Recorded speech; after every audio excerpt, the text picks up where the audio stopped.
for anyone who has seen me do this before, obviously close your ears for 90 seconds. But just to give everybody a kind of an idea of where we're at with this. So in June last year with the first Love Tutoring Festival, we did have a conversation about the NTP and about its successes, its failures or things that could be improved, and the verdicts that we all arrived to about its success or its failure. So this conversation today and the conversation that we just had are kind of spiritual successors to that chat, but we have chosen a slightly different focus for it. So rather than focus on a very large scale and the NTP as a whole and evaluating it, today in some ways we're kind of doing the opposite. So we're going into the nitty-gritty of the implementation of the day-to-day mundane stuff, so the checking boxes and the fulfilling requirements and all of that kind of stuff. So that's going to be our focus today, is implementation, which segues nicely to why I am the person who's chairing the conversation or organizing it. So my name is Fionn Finegan. I'm the commercial director with a company called TutorCruncher, and TutorCruncher build and provide tutor management software, tutoring company management software. And yeah, mundane day-to-day organization stuff. Implementation basically is what we're kind of all about. So we look for the processes that take up a lot of your time, that are a little bit painful and a little bit mindless. And we go in, we try to automate them as much as we possibly can. And if we can't fully automate them, we just try to simplify them to the extent that you spend much less of your time doing that stuff and much more of your time doing education and enrichment and all the things that you likely enjoy doing much more. So that's me and my perspective. But maybe now we could kind of go around the room, the virtual room, and just have a few words from each person, where they're coming from, what their perspective is, and yeah, kick us off maybe. How about we could start maybe with Sharon Cawley from Connexus Tuition. Sharon, you'd like to get the ball rolling? I knew you were going to say that straight away. I'd be the first one off the bat. Hello, my name is Sharon Cawley and I am from Connexus Tuition Franchising. I was involved in the NTP last year and I'm very grateful to be involved again this year. Thank you. Fantastic. To the point, Sharon. Diego Mello we have as well from Nudge Education, if you'd like to chip in there, Diego. Yeah, thank you. Thank you for having me. It's always a joy. I particularly like seeing Ludo again. It's been a daily occurrence. Hi, Ludo, mate. And honestly, Julia, Ludo and Julia, thank you so much for enabling so much to take place this week. You are certainly from our end of things, and I guess from the end of most of the people perhaps, so appreciated and never taken for granted. So we love you to bits and grateful for the work that you're putting in for all of us. So yeah, so Nudge Education, we're not a tutoring company. Just to be nice and clear, we tutor as part of our interventions, of course we do. But we work with, you know, I'm not sure if you knew this, but the autumn pre-pandemic, there were close to 1 million young people who were classed in the Department of Education as persistent absentees, of which around about 70% of those have been persistent absentees for more than 3 years, and for 50% or more of their academic years. So it's a pretty sharp disconnect and fracture. So that's the business of Nudge Education, it's the business of leaving nobody else behind and serving those gods. So I'm very grateful to be that we are finally having had a number of tough conversations with the guys from the NTP and so on. We're very, very, very grateful that we finally found a niche for those who need it the most, not those who are just racing behind, but those who haven't really quite got to the stadium yet, to the start line. So that's what we're trying to do at Nudge Education. So I'm very grateful that we're kind of allocating time and space to make sure that no child's left behind through the NTP. And I'm sure that hundreds from Glasgow down to Dorset, all of our children and young people. Very grateful to see that they're accounted for when it comes down to money and time, because that's something that was probably quite accidentally and in some cases understandably neglected. So yeah, I'm ready for it. Let's go. Let's do this. Fantastic. Great to hear, Diego. And I absolutely can add chorus to thanking Ludo and Julia. It's been today itself has been fantastic so far, and obviously this is day 4 of 5, so they're knocking it out of the park with this one. Yeah, completely echo that. So in the interest of keep moving, maybe we head to Florence Milner now from My Tutor. Hi there, yes, and thanks a lot for having me today. I'm Florence Milner, as you said, and I'm Director of Strategic Projects at My Tutor. My Tutor is an online tuition platform, and we use near-peer tutors, so university students, to work with secondary schools all across the UK. We have a particular focus on disadvantaged pupils and really supporting the children that need it most. And we were one of the largest NTP providers last year, and I think continuing in that vein in year 2. So very happy to be speaking to you all today. Fantastic. Very happy to have you, Florence. Maybe you can move to Susanna Hardiman from Action Tutoring. Hi everybody, great to be with you. I'm Susanna, the CEO and founder of Action Tutoring. We're a registered charity and we recruit and train high quality volunteer tutors from a range of backgrounds to come and work with us. We attract a lot of people that probably wouldn't be interested in tutoring for money, for example, corporate partners and retired volunteers. And we have a relentless focus on supporting disadvantaged pupils. That's what we've been doing for the last decade through partnerships with schools and with a focus on supporting pupil premium pupils at both primary and secondary who are falling behind. We were a provider with the NTP last year and are again this year, and through the pandemic have significantly developed our model to now offer online as well as face-to-face, and that's enabling us to increase our geographic reach. We're all the way up in Newcastle, over in the west in places like Bristol, and then down in Brighton too, to have a wide geographic reach across the country. Absolutely, fantastic. Keep it moving. Maybe we have Scott Kelly as well from Teaching Personnel. Morning, Fionn and Julia, Ludo, and everybody here. Yeah, thank you for the opportunity to come along. So my name's Scott Kelly. I'm Director of Tuition and lead on all things tuition in Teaching Personnel. Many people know us as being a workforce resource, so actually providing staff to schools, whether that's short-term or long-term absence. But over the last 10 years, we've built a tuition offering, which was largely face-to-face pre-COVID. And then we developed an online offering during that first lockdown, and have been an NTP partner for year 1 and year 2. And we cover all DfE regions, and we also provide tuition into Wales as well. But yeah, look forward to speaking about it. Thank you, Fionn. Great, fantastic to have you, Scott. And then last, and I'm sure not least, Tom Hooper from Third Space Learning. Hello, everyone, and thank you for having me. So I have been working in tuition actually for EdTech for 12 years. I set up Third Space Learning in 2013. We recruit and train tutors in Asia, specifically India and Sri Lanka, to provide high-scale, low-cost tuition to make it more accessible to children in need. We've delivered north of 1.3 million hours of teaching to children in English state schools, predominantly primary, now secondary. About 50% of those pupils have been eligible for pupil premium, so I think it's about 120,000 pupils now. So yeah, and that's what we do. That's the kind of impact we've had since 2013. Obviously, and sadly, the need for services such as ours has increased dramatically in the last 2 years. We're very pleased to have been a part of the National Tutoring Programme last year and this year. And yeah, that's what we do. And I look forward to talking some more about it. Thank you. Fantastic. Absolutely. Well, we'll try and make sure that we get you plenty of good opportunities to do exactly that. Yeah, so in terms of like the structure for today's conversation, I'll keep the questions relatively broad and you can chip in whatever you have that might be of interest to them. So I've got a few topics here that I can just ask questions around, and maybe that can prompt a conversation.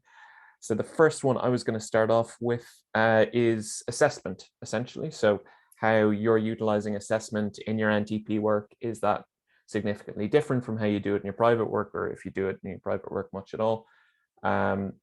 Yeah, and is there a lot of box ticking for it, or have you genuinely learned things that you might want to implement in other parts of the business? So I kind of open that up to the floor. I don't know if anyone has any particular contributions. Sharon, Would you like me to start, love Fionn? it. Love it. Set it as a practice from now, will we? I think one of the things that needs bearing in mind, and I always talk about this where the National Tutoring Programme is concerned, generally route 1 is 15 hours. And 15 hours is just over half a school week when it comes to what a child is allocated. So one of the things that I always think is important to bear in mind is managing expectations. What are we assessing? What can we hope to achieve within 15 hours that's realistic? And last year, we would be working with schools and they'd say, paper 1 English or algebra. And there was a vague set of targets because we were in more of a crisis state last year. And these 15 hours, there was a scramble. Everything was reactive to what was going on around. So what we've started doing now as a standard is not asking them to look at those 15 hours in terms of weeks. So we shy away from a 15-week delivery. We shy away from 15 hours after school on a Monday night between now and next July. What we've started to do, and it's been really successful, is crunch those hours down over 3 weeks. So the children are removed an hour a day, every day for 3 weeks. We are given the last assessment that child did. And that's what the tutor starts with. And they redo that last internal assessment.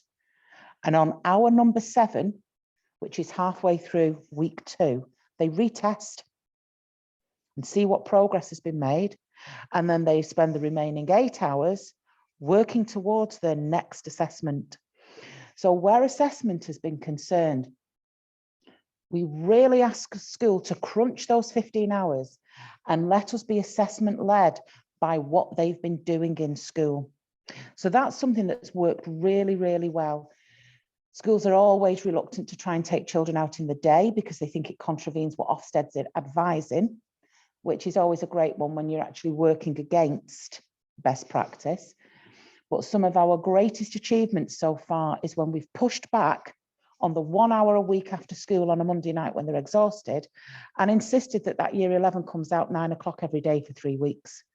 And we've used the school's internal assessment system and been able to benchmark over 3 weeks progress. So I just thought I'd share that good practice with you because that's what we've been doing and seen some really, really successful results.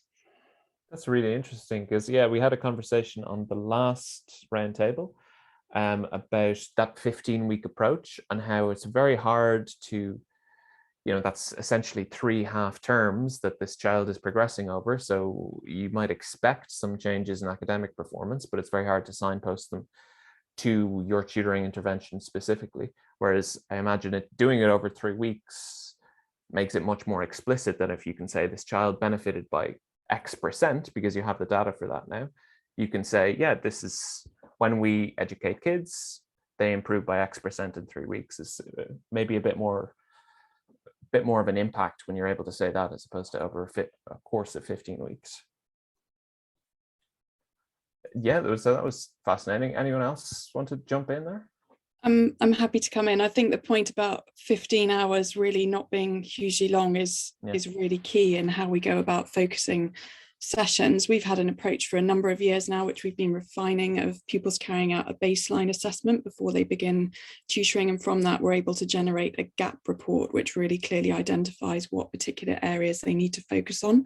We then do actually corroborate that with our linked teachers in schools to check that what we're seeing is chiming with their assessment. But actually, we found schools really value having that extra data point that we provide them. We give them all the gap reports as well. We've then got a series of very structured tutoring resources which have been developed by curriculum experts. And from that gap report, we can make sure that tutors are using exactly the right resources for their pupil and the particular needs that they need to focus on. And then similarly to you, Sharon, we do a progress check further down the line to see how we're getting on about week 7, week 8. And from that, we can generate another gap report to think about what do we need to focus on for the remaining few tutoring sessions. But I think that really targeted approach, we don't want tutors wasting precious hours in those first few weeks figuring out what the needs are, where they need to focus, scrambling around to find the right resources. It's about being able to really hit the ground running on very specific needs for individual pupils. Yeah, very interesting.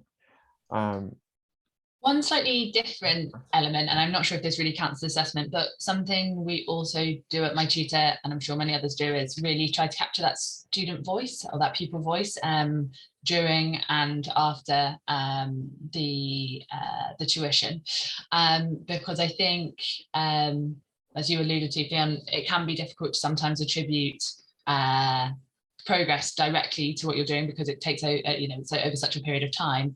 But one of the things we really see in our surveys and hear from our teachers and from pupil focus groups is how confidence really develops, and that can have kind of a wider impact, not just on the topics that the child is undertaking with the NTP, but that they're just more confident at school, more engaged in all of their classes, and not necessarily the ones that they are, or not just the ones that they're receiving tuition in. So that can be an additional measure, and an important measure, alongside, of course, the kind of academic assessments. Absolutely. Yeah, Diego, do you want to jump in? Yeah, of course, again, just to say that we don't tutor the average child who's potentially underperforming in school. We're dealing with a thing called chronic disengagement, long-term and complex.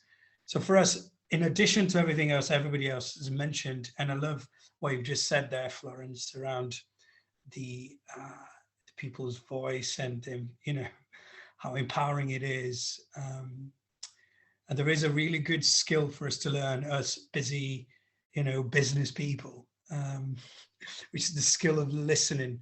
And I mean this because I've been the greatest failure in doing this within my organization sometimes. So those lessons have taught me some really good, valuable things. And listening to young people is something culturally that we must embed in our organizations. And the success that we see, we're looking at young people who are not been to school for 6 years or ever, in some cases, have been kept in their houses for their parents and suffered enormous abuse. And then they're finding this love for life, or as we call it, life worth living. The only way that we can really make that heart, that mind change in a child is to really understand the nature of that child's ecosystem. So what we do as part of our initial assessment is we're trying to understand everyone's narrative around the story of that child, as well as, yes, the literacy baselining, the numeracy baselining, the emotional baselining as well, using some pretty well universal tried and tested models of measuring that. But now we are beginning to include, through the Focus Academy, some friends of ours, and I'd recommend you all getting in touch with Mandy if you do want to potentially work on testing young people's cognitive abilities and train them in doing so to become better at focusing and having more ability to retain attention and memory and so on.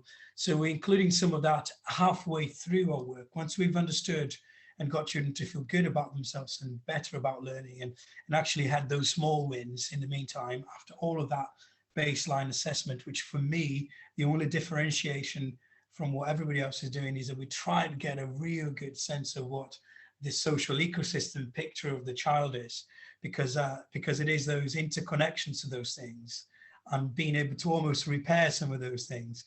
You'll see some of those neurons, social ecological neurons, be able to fire properly, and then therefore see a child get to a place where they can work with you guys, my tutor, anyone who's doing that tutoring in school.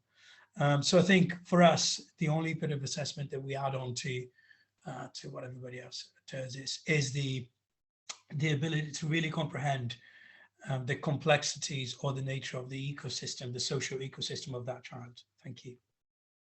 Absolutely. That's fantastic. Yeah, it seems like I've been noticing a few times today that confidence comes up as something that is really important to track beforehand and also like track throughout the process, and it has a big impact on how much the child ends up benefiting from the intervention.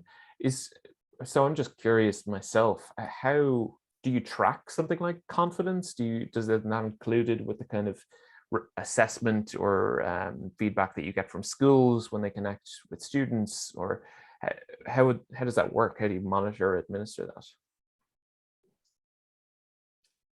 I think there's a couple of ways of looking at it in the first instance. I mean, we do like a pupil satisfaction survey and that kind of thing. How do you feel about yourself? But I think what needs framing more than anything, and I talk about this quite a bit, tutoring is A&E. Something's gone wrong. Something's become broken. You've been taken to accident and emergency. You've not been picked out and selected as a prize. And I think one of the things that we try and do with schools is bring on board the staff and key messages with the parents that this is a fabulous opportunity. And if we're not careful, I can go back to when I was at school, and it never happened to me because I was always top set and really bright and dead keen and a complete swot. But I used to talk to friends who were ashamed when they had to be withdrawn from a lesson because they automatically felt, for want of a 1970s word, thick. You know, I'm not going in that room. So we're not only talking about the confidence of where they're at to begin with, the impact of being included in a tutoring program can also knock the confidence even further back if it's not framed correctly, if they've not been pulled together collaboratively as a group of people. You know, if you're talking about 50-year 11s, we encourage our schools to get those 50-year 11s together, talk about the amazing opportunities that are coming their way, give them a real step up. So it isn't just about how you measure the confidence of how it's growing from the tutoring. It's how you get in there first before you do more damage because they have been selected to attend this group that takes place in the library. So I think that's something that needs factoring in as well. We've got very fragile young minds where tutoring is concerned. No kid sits down and goes, Mum, can I have extra tutoring? They'll ask to do taekwondo or street dance or something like that, but it's not something that kids actually bang on their parents' door. And that needs factoring in. Tutoring sits there when something has gone wrong. Absolutely. Yeah, that's a very interesting perspective on it. And obviously that is not how you want it to be seen, but has anyone else had an experience of that, or even a way that your business has been trying to communicate tutoring to? Can I jump in? Yeah. And I've also noticed that Daniel, you had your hand up. I've just kind of secure space here. If you can go ahead of me, by the way, Daniel, if you want, before I talk a whole lot of gibberish that some people never listen to. But go for it. Why don't you go, Daniel, first? And you had your hand up. Thank you. Two-part question. What guitar is that? I've got a few. I've got a Martin. I've got a Fender Classic. Amazing.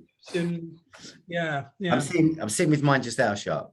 Oh, we should jam. How about that? Awesome. Now we're talking. Look at this. Everybody's suddenly smiling because it's yeah. Look, I know. There you go.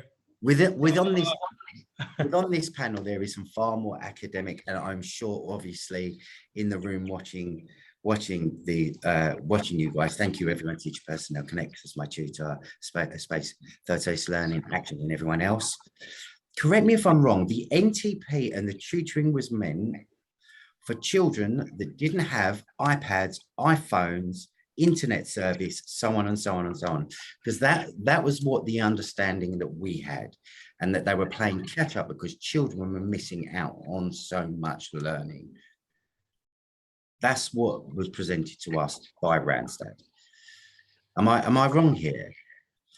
So it was really around COVID catch-up, and that's affected all sorts of different pupils. It could be because of the lack of parental support, it could be internet issues and so on, or just pupils that struggle to engage away from home. And there's a target of focusing the NTP on 65% pupil premium students. That obviously leaves room for 35% non-pupil premium to allow schools to make a judgment call on who needs that support. But it's really around that focus on those that are needing extra support following all the COVID disruption to catch up. And I think schools have been given quite a broad remit to make their own judgment call on what that looks like. Sharon, I'm really interested in your point about tutoring is always when something that's gone wrong. I'm going to maybe be a bit controversial here and say I'm not sure it is. I think. Sorry, just to clarify, Susanna, it has a perception that when something's gone wrong. Yeah. Children may perceive it's something they have to do. I don't think it is. Yeah. At all, but there can be, where confidence is concerned and self-esteem is concerned, they can be hardwired into believing that something has gone wrong. Yeah. No, that to me, that makes a lot more sense. And it's something that we have to think really carefully about and how we select pupils and make sure that doesn't cause further damage. I mean, I think what I hope the NTP is about is the levelling up agenda, and I'm sure we could have a whole range of conversations about what that means and how it's been implemented. But that's really what has been at the heart of Action Tutoring's model all this time, is trying to make the benefits of tutoring available to those that wouldn't otherwise afford it. And I think one of the issues that emerged during the pandemic is that there were parents that were able to give incredible support to their children, or were able to access brilliant online private tutors and pay a lot of money for that. But for other pupils, that wasn't an option. And what the NTP is trying to ensure is that those that didn't have those kind of opportunities during the pandemic are now able to access all the brilliant benefits of tutoring at high quality to give them those experiences that they otherwise might not have had. Yeah, no, I think just to add to that, Susanna, for us, if you're thinking about tutoring for us, so our interventions happen because it's not things have gone wrong, things are wrong, but for us, it's when things have gone nowhere. Should know, like just nothing happening, and the worksheets don't work, and the tutor that can't connect don't work, and that kind of stuff. So for me, it's not so much that it's not so much that it's gone wrong.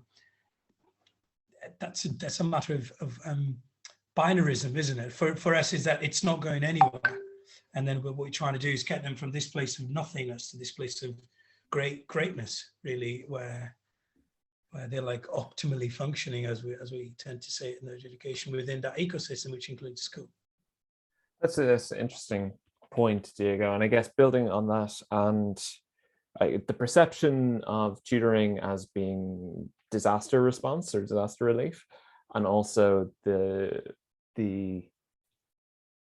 task of trying to get someone who isn't going places academically and kind of lift them up or repair the damage that was done when they were out of school over COVID are massive. They're massive tasks. So like a follow-up question that I would have for that is, if you have a group of teachers who are going into schools, tutors who are going into schools, and these are the kind of projects they're working on, what kind of training or guidance or direction can you help them with that might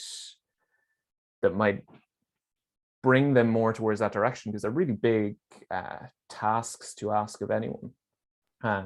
Sorry, add something, please. Fionn. Yeah. I think you said the perception of tutoring as disaster relief. Yeah. As pertains to the NTP, it is massive disaster relief. I mean, of course, in a very tutoring in general, way, right? Yeah. I mean, literally like devastating. It's the biggest, like you take the last half century, I mean, it is unprecedented for schools who are being closed and disrupted 3 years in a row.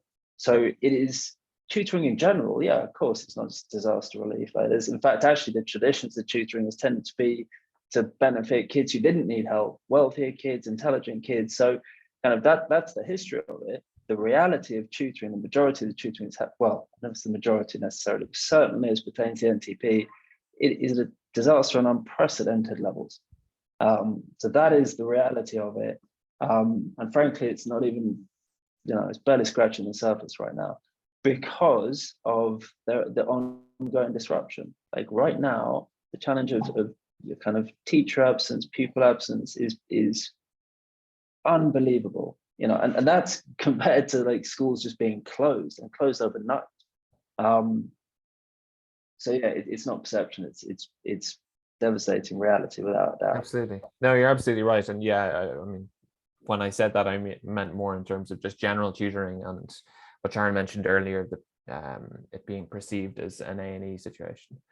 But yeah, no, that's a completely valid point, and you're right that we should remember why we're here in the first place, that it's easy to forget that COVID is and was and has been a national emergency. But yeah, I mean, even all the more position to say got really big shoes to fill here in coordinating the response, and how do tutors do that? I don't know, Scott, were you going to? Yeah, no, I was just going to sort of segue back to the sort of professional development, if you like, or the training was. Yeah, it's really important. I mean, we've got sort of, you know, multiple parts of different groups of tutors who either came from classroom teaching into tuition, came from graduates or university into tuition, and those that have been in and around education for a long time and into tutoring as well. So we found we made, for the national tutoring program, we've always offered different levels of CPD to the staff, but we put compulsory elements in to ensure that even those tried and trusted tutors of 10, 15 years experience, to those who have only got 6 months or up to a year maybe, all went through the same training. So at least we knew that all staff had a minimum level of expertise around, and it is a skill set in itself. It's different to being a teacher, it's different to supporting kids in a classroom and facilitating. So things like being an effective tutor online and actually face-to-face engagement and all these little tricks of being a good tutor. So making that compulsory was something that we were really agreed on quite early with the NTP, that it wasn't just going to be offering stuff. And we found it really useful, and the feedback's been really positive. Even some of the tutors who've been working with us for a long time found a lot of it useful to get back up to speed with what are good tactics and strategies and planning. But also that development opportunity for them has led to them then searching for more. So some of them then going on to look at some of the pedagogy aspects that we've been offering for ages, but haven't actually delved into as well. So yeah, I think it's been a really good learning curve for the tutors to almost refresh, or for some of them it's for the first time, but for many of them it was bringing their good teaching and tutoring skills up to a new level. And that's something that the tutoring program really made us rethink our whole tuition offering, not just through the program, but what we insist on staff doing as opposed to making available for them. But that's been key. Yeah. Sorry, just to jump in on that very quickly, just actually, I shouldn't ask the question, but just to say, all of our, hundreds of practitioners that we've got across the country, they are encouraged at this point, we're soon to join qualified tutors cohorts, which gives us, again, much like you, Scott, we give everyone that baseline from being reflective to understanding safeguarding to, the practice of tutoring in one-to-one work. And the feedback that we get from that, this isn't just a plug for Julia's courses, by the way, but it's like to say, I know you might eat on the P word, that profit word that some of us sometimes put ahead of other things. No judgment, it's just a choice that people make in regard to how they run their lives. But nonetheless, I think for us, it has been an invaluable sort of part of our, and we can't imagine any of our practitioners could be a chartered child psychologist, or somebody who had a background in youth work, a qualified degree level youth worker. They have to go through that. And I think the baseline in that is, because it is for the people that we're doing this, it is for the pupils, it is for those who need it the most, like you said, Tom. And therefore, you don't get a first aider to operate in someone's heart, do you, in hospital?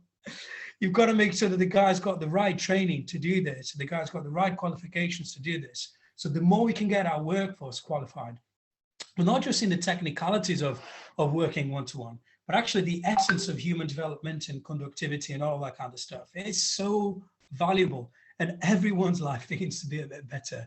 Those in local authorities, those in schools, the teachers, the absences. Could we potentially envisage something that tutoring has been this lifeblood of hope into the education system that is super burdened, I wonder. Absolutely.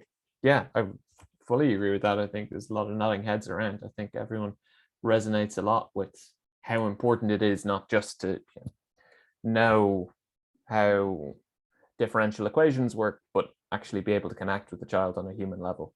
And that's the way that, that, as you said, absolutely, the change happens.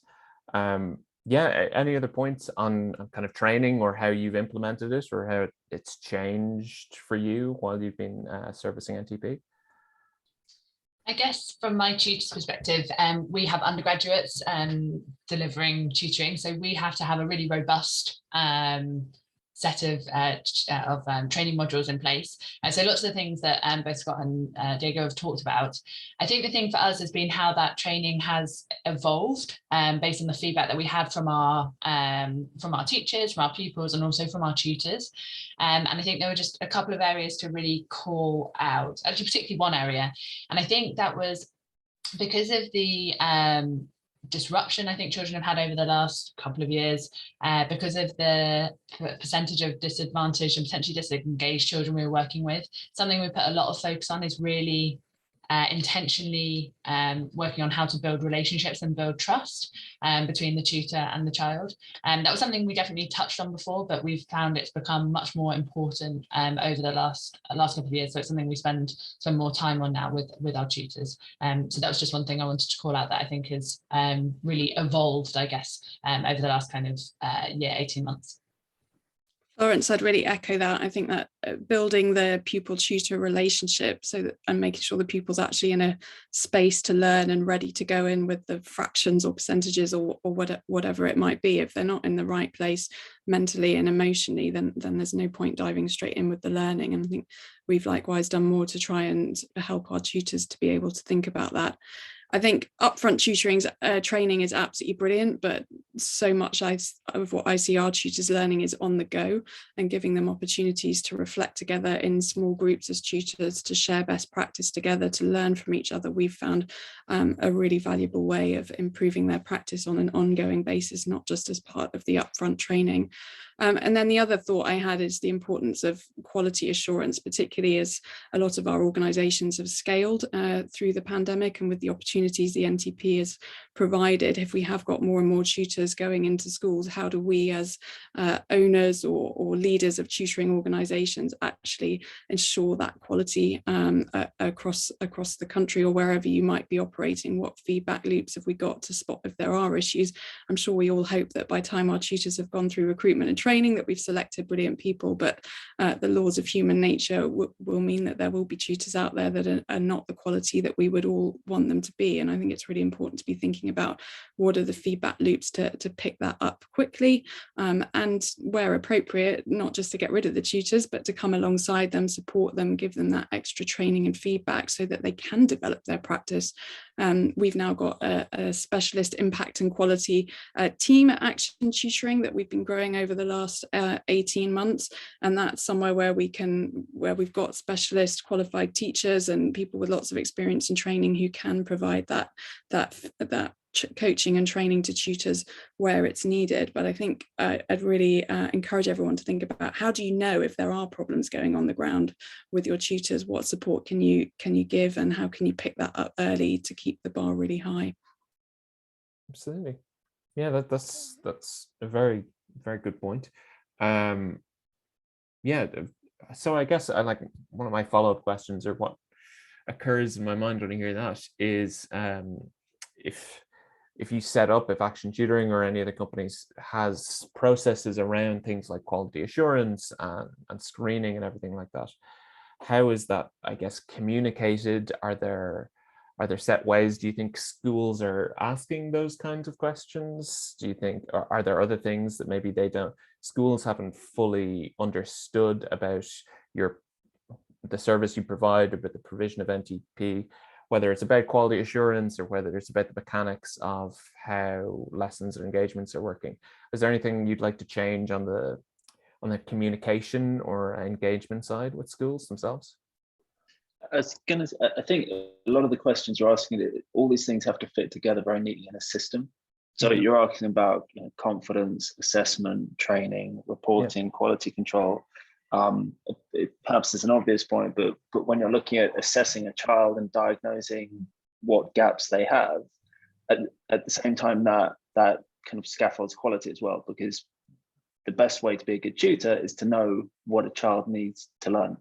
The best way to be able to report to a school the progress that child is or is not making is to be able to know what they need to learn, what they have learned, and is that progress. And clearly the best way to oversee quality and understand where it is or isn't being delivered, and indeed then to improve it, improve the individual tutor and to improve the system overall, is to be able to track that kind of in aggregate and individually. So kind of the way you build those systems is so important. Like you can't come at one. Well, I think to be effective, by which I mean positive outcomes at scale and consistently, you have to come at those things all together, because otherwise it doesn't work. And I know some of I think of the strengths we've got and the mistakes we've made, it's when we've tried to introduce one element without properly thinking about A, the system as a whole, and B, how that system evolves. And it evolves through things like we used to deliver termly tuition programs, and then you got to deliver 15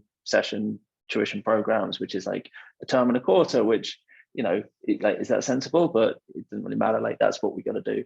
So you got to try and adapt and roll with it. So I think that the system, trying to keep flexibility within the system to, what is it the child needs? Are you delivering progress? How do you support the tutor to do that? How do you report back to the school? How do you report and manage internally? It's all got to fit together as one picture, which is because that's our job, right? That's the tricky bit, but it's it's important to think of it like that. I'm very glad you bring it up, because it segues beautifully to my next question, which is about, slightly self-servingly, is about the technology that you use to administer these systems and build these systems, and how do you fit all of this stuff into a technology? What maybe do you use? What would you like to see on the market that you don't currently see? Any flaws that you see with the current kind of technologies available, or what you love about them, and kind of open that up to the room. I was just smiling, so I was going to say we use the NTP portal. Yeah, I think we've all built, whether it's online or face to face, we all have our different systems, and we're online only, like my tutor. So, and that has strengths and that has weaknesses, both for the needs of the individual student and the teacher, but also kind of pros of how you can deliver things, capture data, shape curriculum, shape reporting, and kind of automate a lot of that stuff. But it also has weaknesses. You're not sat there with the child, not sat there in the classroom with the teacher, and there's pros and cons to it. But certainly on our part, we don't necessarily build all the technology. We use a lot of services that we integrate with our platform, but it is, to all intents and purposes, our platform for assessment, program design, content generation, reporting, and the kind of the symmetry of that, how we think of it, is the program we put the tutor through in terms of their training and their ongoing professional development as well. You have to, and I suppose the curriculum is what sits in between that. So both tutor and student are effectively moving through that curriculum, either training or learning, depending on what side of the equation they're on. But yeah, the kind of academic components of what we do is it's all our own technology. Very interesting. Yeah. Anyone else, like their experiences with? Happy to come in, Fionn. So yeah, quite similar to Tom. So we built our own virtual learning environment and then integrated an online platform so that we could do that. But we started from a point of we wanted a system that all stakeholders could talk to and can see, and people can view the relevant information based on school, based on either hierarchy within the school, only seeing certain parts. But the most important thing was everything from all the stuff we've talked about, whether it's assessments, whether it's engagement, progress, or social development, or confidence, and their academic ability, or sorry, attainment levels, all comes into a system where the schools can then view, Relevant stakeholders can also tap into that to view. The tutors can keep that up to date with each session to monitor progress. So you can easily identify sessions that aren't happening, if there's an absence problem, if it's to do with online tuition and the children aren't where they're supposed to be or aren't able to access a device at that point in school. And these can be picked up quite quickly, and that communication with the school becomes critical. And we don't just rely on a system to do that, as well as we spend a lot of time having meetings and conversations with schools throughout any program, just to where we can tweak it, and or where the school can make changes with whether it's timings or device access availability. We still occasionally have problems with schools' firewalls, so we try and work with schools through those to make sure they can get to the platform if they're going online. And if it's face-to-face, we encourage our schools to regularly drop in and check in on our staff whilst they're tutoring, as part of that sort of quality assurance for the face-to-face. It's a lot easier to do online because we can review the recordings. That's not too bad to do. But the face-to-face, we do work and rely on the schools to help us do that by dropping in and checking in and seeing how they are doing. But the systems are, the system, and being able to go online from the system that is also the system that you capture the feedback, like many on this call, as tuition partners, is really key. Absolutely. Yeah. One of the things from my tutor, as Tom said, obviously we're all online and have lots of in-house technology, and have been really evolving that to support pupils and schools as much as we can. I think one of the things I found interesting, I guess, over the last year is that when schools were locked down and all the children went home, we were really well placed to continue delivering, and we were able to really deliver through that really tough time. But we still had to evolve our technology, because actually, historically, schools had really used my tutor in school. And so, for example, teachers knew if children had attended or not, and I mean, our software could tell them, but when they moved at home, for example, we developed a live attendance feature so that teachers could log on and remotely see if children were attending or not, and then call parents up, etc., etc.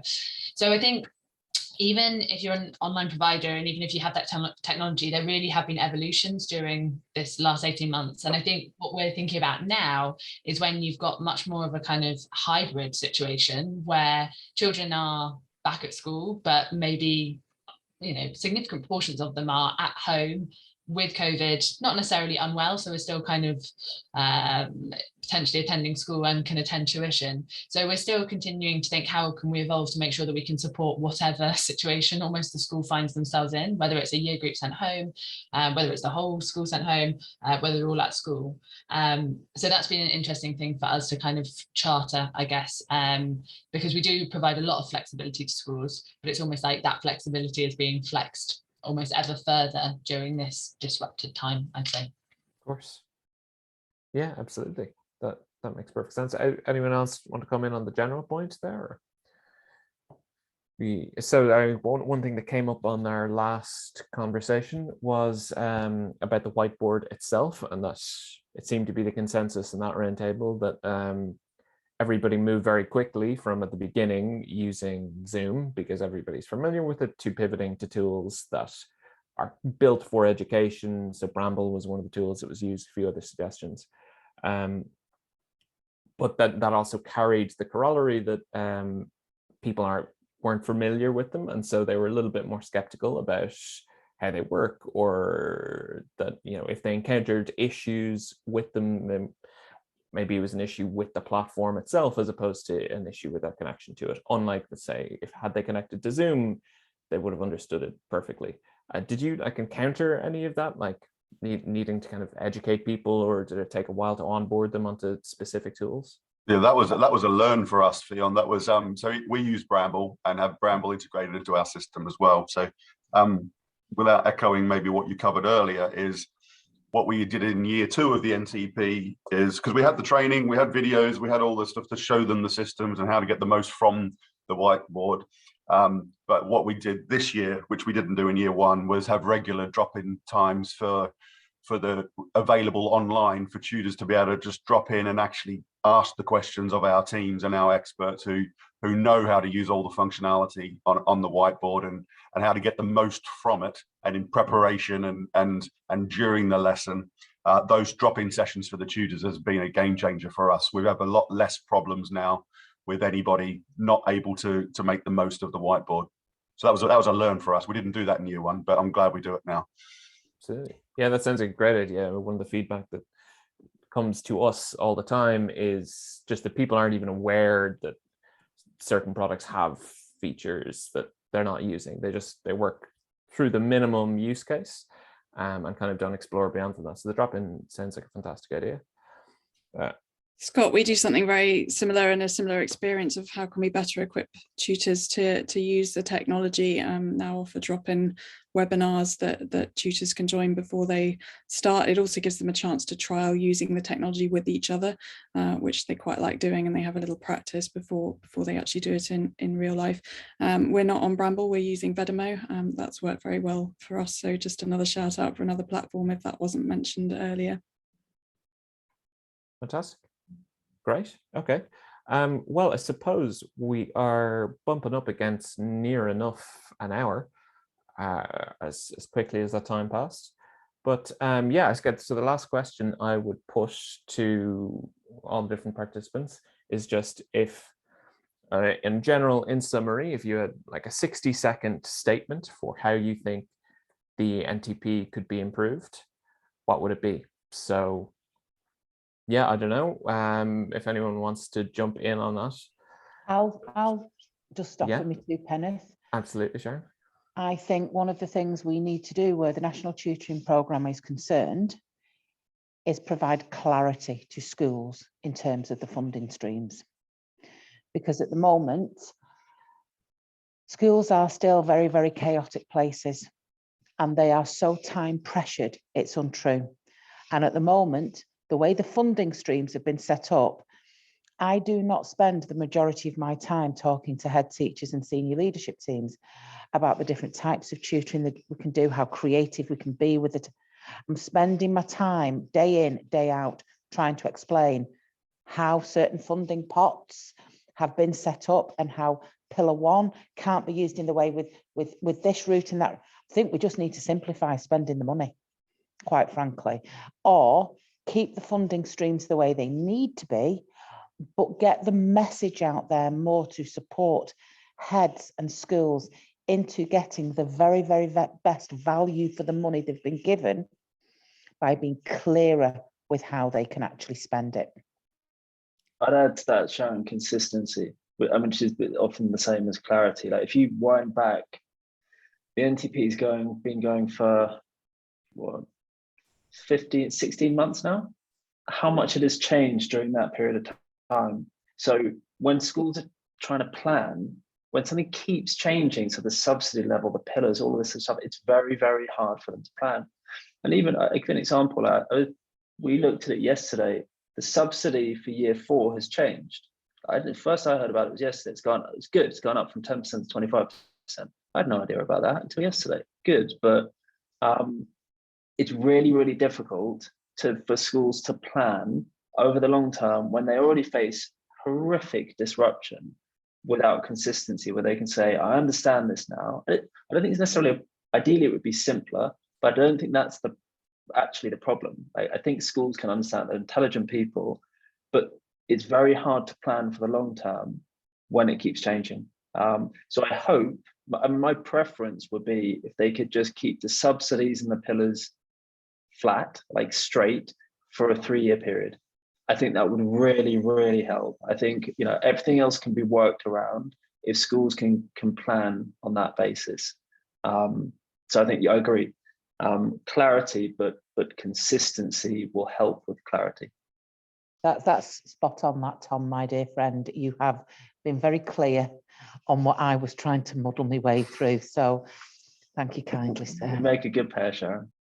I think there is some competition, though, between the 2 pillars of the NTP, the schools-led route and the tuition partners route, that I'm not sure is terribly helpful either for providers or for schools. And I do wonder, I take your point about consistency, Tom, but whether there's something in an evolution of those 2 pillars so that it is just actually under one stream and that brings together the best elements of both of them, because I think they do both bring fantastic benefits for schools and for providers, but we're not actually maximising the potential of what they both can offer. And personally, I would love to see an evolution of that. I do agree with that. If I was in charge of designing the whole thing, I think roughly what you're talking about is probably what I would be thinking about. And long term, I think that's probably where it will end up. I'm just nervous about yet more change. So imagine if they changed it all this summer. It would, for everyone involved, it would just be A, the credibility, and B, trying to plan around. Like, schools are starting to make this. What are we now? January. In the next 2 to 3 months, they're going to be making decisions for next year. If it then changed in May, post-budget decision making, it would just be chaos again. So I think for the medium term, kind of consistency is really important. For the long term, I would agree with you, Susanna. I think kind of that alignment to what have we learned from each pillar, and thereby what is the best, how do we bring the benefit, the advantages from those to a simple long-term solution. I would agree with that. I just not quite yet. Might be. I think the other big issue we haven't touched on with the future of the NTP is the subsidy dropping off really quite substantially over the next 2 years. And Tom, you're right that they have now increased it for that final year, but it's still pretty low. I would love to see the government invest in keeping the subsidy higher, particularly given all the financial pressures that schools are under and the fact that uptake has not been as high this year as they'd hoped for in the original targets. And given the uptake hasn't been as high this year, there's an underspend in this year. Why not put this year's underspend into next year to keep that subsidy higher for next year and encourage more take up from schools? Absolutely. I think you're completely right that there's a lot more conversations to be had about it.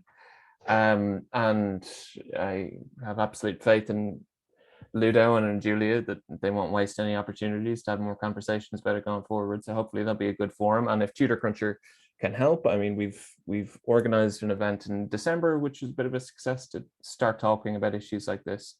And we're going to try again now in the next few months to do the same thing. But I should probably hand back over because it sounds like the agenda is firing on.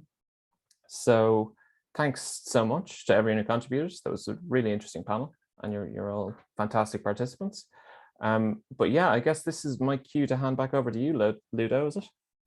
I think so. We're nearing the start time for the open forum event that's taking place after this.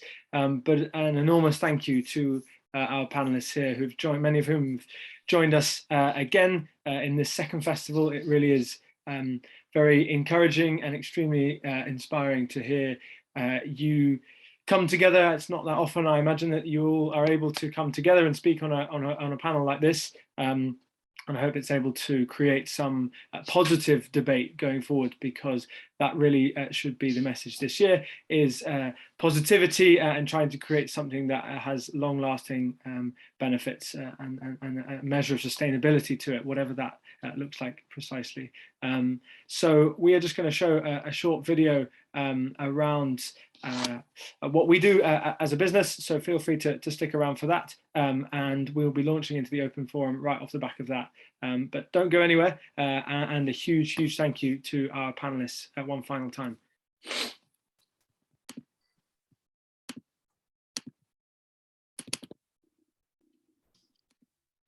Welcome to Qualified Tutor. We are very proud of this course that we've put together because we know it works. The course will be delivered by me, Julia Silva. I'm a senior leader in a primary school. I'm a tutor and I'm a mother. I wrote this course with Adrian Conway. Adrian has 30 years of school experience, most recently a senior leader in a large school in Cumbria. We wrote this course as a transformational course, a course that will affect the way that you think. We've built it into a cohort model so that you'll be learning alongside other people, because we know that that will make it much richer and more effective for you, support your thinking and help you to learn from each other and gain the support that you need, and also to give to others and give them the support that they need. We are, after all tutors around here.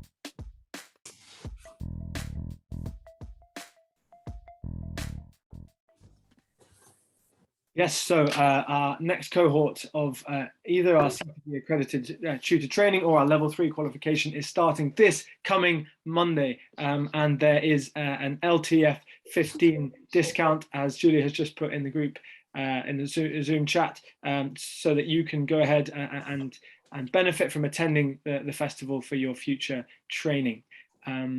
So I'm going to pause the recording there.